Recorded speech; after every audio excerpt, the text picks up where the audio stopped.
Next up, Brian Braff. After years as a criminal lawyer in Los Angeles, Brian happily waved goodbye to the law and devoted his full time to writing lyrics with some wonderful and talented musicians. He got signed to Warner Chappell Music and started producing. He's now a professional photographer and recently launched the nonprofit Age Looks at Aging, where older folks document their own experience of aging in photography, writing, and interviews. Tim Carpenter talks with Brian Braff now about seeing experience through the lens of experience.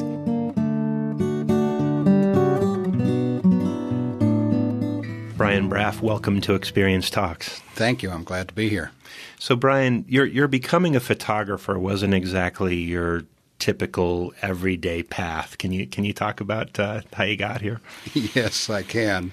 I took a non-traditional path and studied economics and law, and actually was a lawyer for 20 years. And you also had another step in between law and photography that I thought was pretty interesting as well. I got into music. And what was that like for you? What was the music part of your life? Music was fantastic. I love being around musicians and writers. It's difficult to make money in the music business now, and so another transition resulted from music into photography. So you're a photographer. If you were to describe the types of pictures you like to take, what your view of the world is, can you describe that for us? I know you take a lot of different types of photos, but what's the thing that turns you on when you want to take a picture? I like stories that are told in pictures. I do a lot of portrait work, but even if I'm doing portrait work, I like to have some concept that I'm working with so that there's a story there. That's what makes for interesting photographs. I also love long-term projects, so I'm always working on some new book project, and that's quite varied. And I saw that you have book projects. How does the book stuff come to you? Is that something that you're shooting in a certain vein of subject matter and something crops up in terms of commonality, or? It actually doesn't work that way. Projects come to me whole. It's like an epiphany each time where I know the title, I know the concept. It may vary as I work with the project, because I find that long-term projects become a collaborator with you and they tell you yes or no as you're doing them.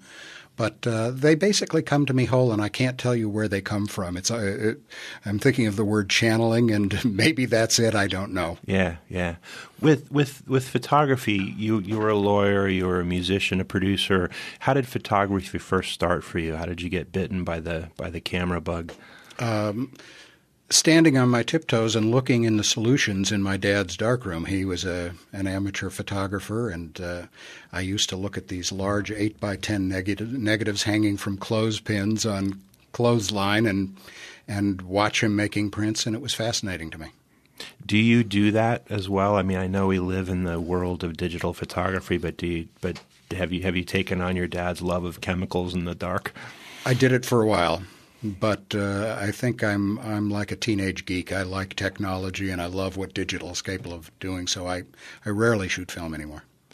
With you started a nonprofit recently. It's called Age Looks at Aging. Can you talk about that and what that is? I would love to talk about that.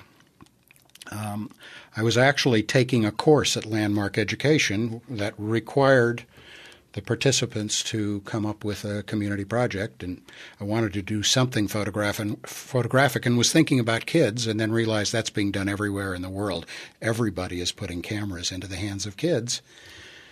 And then I started to think at the other end of the spectrum what photographs I had seen that were taken by older people, and I'm looking at photos constantly. I have lots of photo books. I look at every magazine, and I was struck by the fact that I couldn't remember ever seeing a photograph taken by an older person to document his or her experience. Lots of photos taken by famous photographers of older people, but no photographs taken by them. And I started to think about the conversation on aging, and I thought, there's a real possibility here that older people themselves are underrepresented in that conversation. And I started talking to people, and I was people who knew more than I did, and I was getting a response that of almost bewilderment. How could this be that they haven't been included significantly in the conversation? That's where the project actually began. That's when you know you have something, is when people think, why hasn't this been done before? I can't believe it. Yes.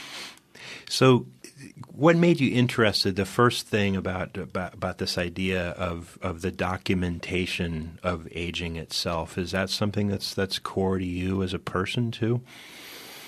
Well, I am getting older myself, so I'm approaching what I might call old age.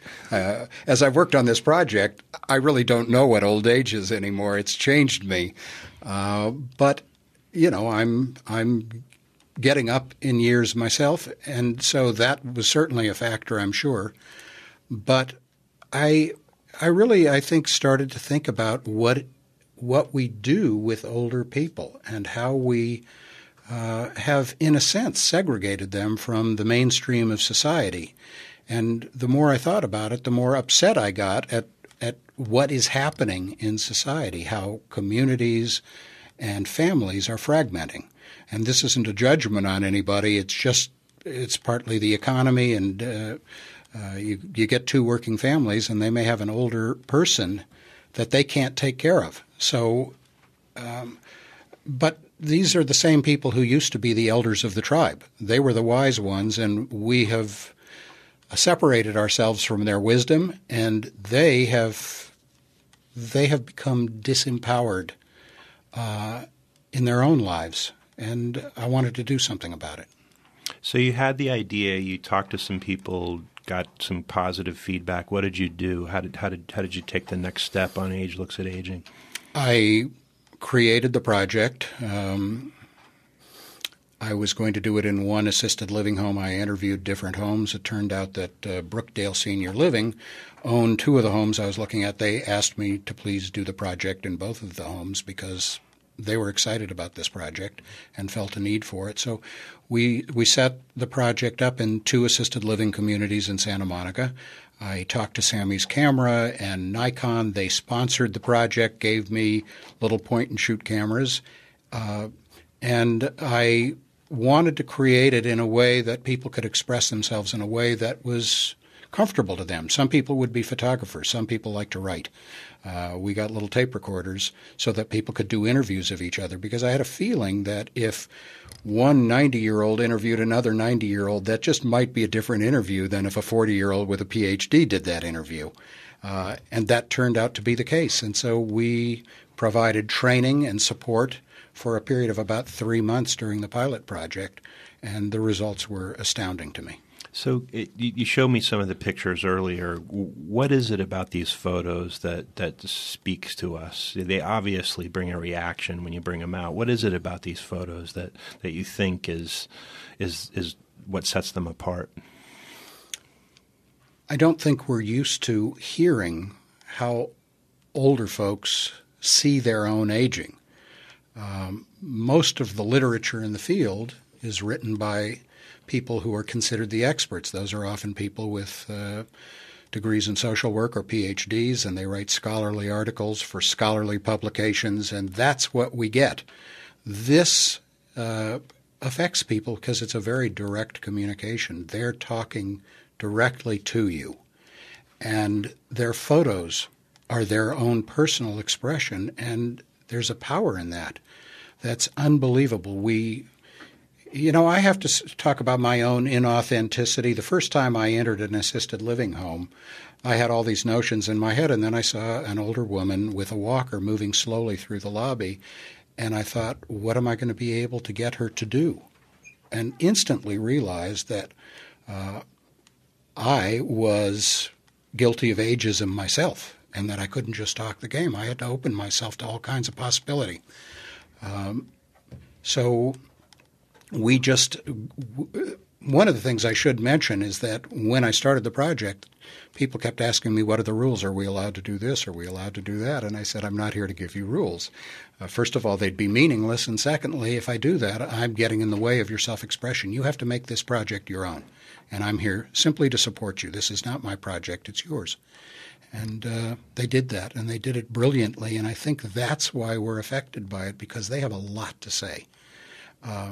They just couldn't immediately get over the belief that somebody wanted to hear them, and I thought that was very sad. But once they realized people wanted to hear them and that they could actually make a difference, they had things to say that we always used to want to hear them saying. When they were the elders of the tribe, we wanted to hear what they had to say.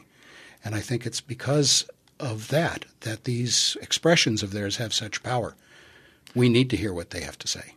With a program like this, you talk about the inability for seniors to see themselves as a point of beauty. How do you get past that? There are obviously going to be people that say, I'm not a photographer, I'm not a storyteller, I'm not an interviewer. How do you get people to throw that stuff off and do it? By listening to them, by addressing their concerns, by coaching them enough so that they get over that hump. It takes them a while. When they move into an assisted living community, they start to abide by a lot of rules.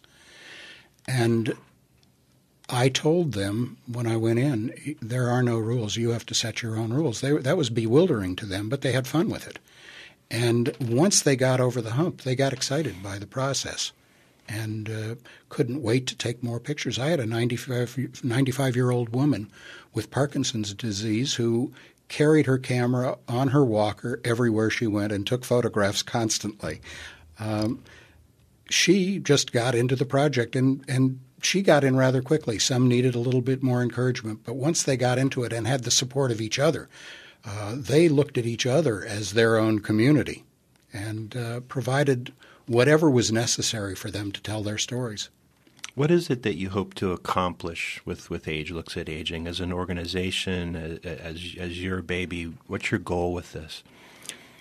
I guess in a way I see it as my baby, but I see it as a much bigger thing. We've gone beyond 2 relatively affluent assisted living homes in Santa Monica, and we're going out to the world. The Internet makes this possible, so we have a website. May I plug my website? Absolutely. www.agelooksataging.com, and I would love it if everybody who listens to this show would go on it, because there are amazing photographs, and there's a 17-minute video that causes everybody to cry. It's really quite wonderful. But what I'm about achieving is putting communities back together, putting families back together, making the expressions of older folks accessible to people, and creating community where we've lost community.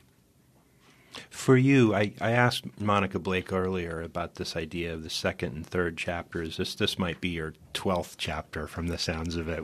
But how has this changed, this transition feel to you right now at this point in your life? Well, there have been different transitions. One was law to music to photography. As I do get older, I find that another important transition is that much more of my work is about serving other people. I had an epiphany recently in realizing that when I took care of myself, I was never satisfied. There was never an end to that. You know, you get a Mercedes and then somebody's got a bigger Mercedes and you want a bigger one, or whatever it is. You never come to the end of wanting more for yourself. And I find in serving people, I'm totally satisfied. So this isn't the only project that I donate my time to. That's the biggest transition. I love using whatever skills, whatever talent I have in service of other people. Do you think that's what happiness is? It's interesting when people talk about being happy. Is that really what it boils down to? I think it's at least a major component, if not the whole thing. Love and service are big issues. Brian Braff, thanks very much for being on Experience Talks. It's been great and excellent work with Age Looks at Aging. It's a great project. Thank you, and thanks for this opportunity.